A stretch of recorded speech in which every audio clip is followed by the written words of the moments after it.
കാത്തിരുന്ന ജൂബിലി ആഘോഷങ്ങളിലേക്ക് നാം കടന്നു വന്നിരിക്കുകയാണ്.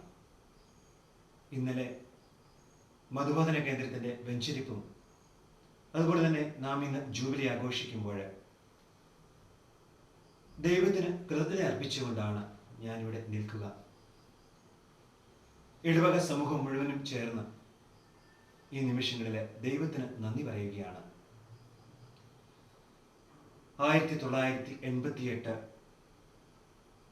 ഏപ്രിൽ 27 ഒരു ചെറിയ ദേവാലയത്തോടുകൂടി ആരംഭിച്ച ഈ സമൂഹം ഇന്ന് വളർന്ന് വലുതായി ഒരു ഇടവകയായി ആ സ്ഥാപനത്തിൻ്റെ 25-ാം വർഷം പിന്നിടുമ്പോൾ പുറകോട്ട് തിരിഞ്ഞു നോക്കുന്ന ദിവസങ്ങൾ കൂടിയാണിവ.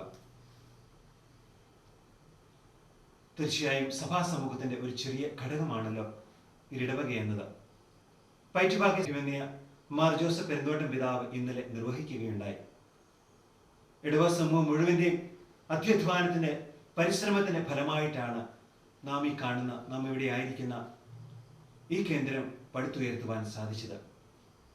ഈ അവസരത്തിൽ ഇടവക സമൂഹത്തെ മുഴുവനും ഞാൻ അഭിനന്ദിക്കുകയും അവരുടെ പരിശ്രമം എന്നും വിജയത്തിലെത്തുവാൻ ദൈവാനുഗ്രഹം നിറഞ്ഞ തീരുവാനായിട്ട് സാധിക്കുകയും ചെയ്യട്ടെ എന്ന് ഞാൻ ആശംസിക്കുന്നു.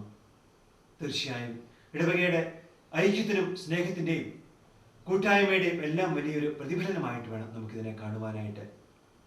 ഈ ആഴ്ചകളിലൂടെയെല്ലാം നിങ്ങൾ വളരെയധികം കഷ്ടപ്പാടുകളും ത്യാഗങ്ങളും സഹിച്ചാണ് ഇതിനെ പണി പൂർത്തിയാക്കുവാനായിട്ട് പരിശ്രമിച്ചത്. തീർച്ചയായും അതിൻ്റെ ഫലം നമുക്കിവിടെ ഇന്ന് കാണുവാൻ സാധിക്കുന്നുണ്ട്.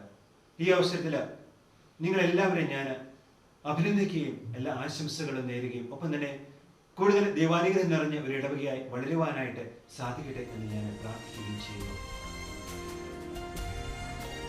നവീന കാലഘട്ടത്തിലും തനതായ വ്യക്തിത്വം കാത്തുസൂക്ഷിച്ചു പോരുന്ന പൈറ്റുപാക്കയിലെ വിശ്വാസ സമൂഹത്തിന് വളർച്ചയുടെ അനേകം പടവുകൾ കയറുവാൻ സാധിക്കട്ടെ എന്ന് ആശംസിക്കുന്നു.